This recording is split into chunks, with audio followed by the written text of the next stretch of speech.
শশী পাজা সম্প্রতি আপনার একটি অনুষ্ঠানে গেলেন এবং তারপর আপনার ছেলের একটি পোস্ট যে শশী পাজা তৃণমূল ত্যাগ করতে চলেছে। আমি একটা কথা বলি, আমি আল্ট্রাসাউন্ড ভারতবর্ষে প্রথম শুরু করেছিলাম, যাদের বন্ধাত্ব আছে, বাচ্চা হয় না তাদের, ইংল্যান্ডে। ট্রেনিংটা ইংল্যান্ডে ছিল 1986-87-এ। আমি 87-এর পরে ফিরে আসার পরে আমার প্রথম স্টুডেন্ট হচ্ছে ডক্টর শশী পাজা।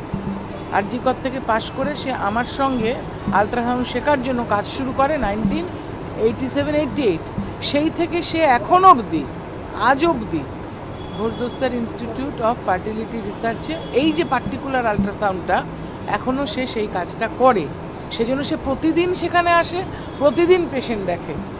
এটা নিয়ে প্রথম যেটা বেরোলো সেই খবরটাই তো ভুল, যে ও প্রথম দেখা গেল এখানে এসছে, কথা বলেছে। ও তো আজকে এই 30-35 বছর ধরে এখানে রোজ আসে, এখানে কাজ করে। এটা নিয়ে নতুন জল্পনা এটা করাটা বা খবরটা খাওয়ানো ঠিক নয়। আর অন্য কে কি পোস্ট করেছে আমি বলতে পারবো না, তার কাছে কোনো খবর থাকলে সে তাকে জিজ্ঞেস করবে। শশীদির সঙ্গে কি এই বিষয়ে কোনো কথা হয়েছে? মানে তিনি তো সরাসরি আমি তো বললাম যে সে আল্ট্রাসাউন্ড করে, আমার স্টুডেন্ট, সেই জন্য তাই নিয়ে আমার সঙ্গে তার রোজই কথা হয়। রাজনীতির বিষয়ে কিছু হয়? অভিষেক বন্দ্যোপাধ্যায় এত বিদেশ যাওয়ার তাগিদ কেন? হাইকোর্টের যিনি যাচ্ছেন তাকে জিজ্ঞেস করুন। আচ্ছা, তিনটে যে অ্যাকাউন্ট তৃণমূলের 3টে অ্যাকাউন্ট ফ্রিজ করে দিয়েছিল ইডি, সেইটা নিয়ে আজকে সুপ্রিম কোর্টে মামলা রয়েছে। তৃণমূল চাইছে সেই অ্যাকাউন্টগুলো যাতে খোলা হয় এবং যেটা বলা হচ্ছে এই যে একটা এয়ারলাইন্স কোম্পানি, তাকে কয়েকশো কোটি টাকা দেওয়া হয়েছে এই অ্যাকাউন্টগুলো থেকে এবং জানা যাচ্ছে সেগুলো অভিষেকই চালাতো। এগুলো আপনারা দেখুন, অন্যায় যে হয়েছে, অর্থনৈতিক অন্যায় হয়েছে, এটা নিয়ে তদন্ত চলছে। আপনিও দেখছেন, আমিও দেখছি, সংবাদ মাধ্যমে আসছে।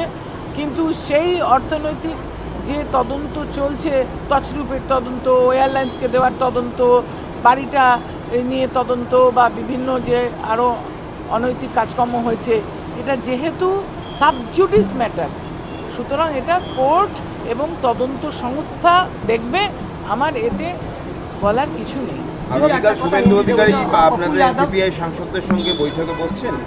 একটা মিটিং হওয়ার কথা আছে, তাতেই 3জন সাংসদ থাকছেন, যারা দল সবাই থাকছে। আমরা সব সময় কিন্তু 20 জন একসঙ্গে আছি এবং যে কথাটা পোস্টে আপনারা বলছেন আরও 2-1 সাংসদ, তারাও আমাদের সঙ্গে কিন্তু যোগাযোগে আছেন। তৃণমূল সাংসদ, এক মিনিট বাংলাটা করে, তৃণমূল সাংসদ সৌগত রায় তিনি বলছেন যে এই 3জন তারা তৃণমূলে ফেরার আশা প্রকাশ করেছিলেন, দলের মধ্যে কথাও চলছিল, কিন্তু বিজেপির থেকে প্রবল চাপ আসার কারণে এই দলে ফেরাটা তাদের ক্ষেত্রে একটু সমস্যা হচ্ছে। কোনো প্রবল চাপ নেই, স্বইচ্ছায় সবাই এসেছেন। কেননা এখানে যে বালি চুরি, মাটি চুরি, কয়লা চুরি, সোনা চুরি, এগুলো তো কাগজে আসছে, এগুলো তো ডকুমেন্টেড অন্যায় এবং অনেকে অ্যারেস্ট হয়েছে। তার জন্য অনেকে চলে এসছেন ওই দল ছেড়ে এবং তারা স্বইচ্ছায় এসেছেন। এছাড়াও আমি যে বললাম আরও 2-3 জন সাংসদ, যেটা কাগজেই বেরিয়েছিল সংবাদ মাধ্যমে, যে প্রাক্তন যিনি সর্বভারতীয় সভাপতি, বর্তমান স্বাস্থ্যমন্ত্রী জেপি নাড্ডাজি, তার সঙ্গে আলোচনা চলছে, তারাও তো আসার জন্য বলেছেন। সুতরাং আরও সাংসদরা কিন্তু এনসিপিআইতে যোগ দেওয়ার জন্য আমাদের সঙ্গে যোগাযোগ করেছেন, এটা ঘটনা।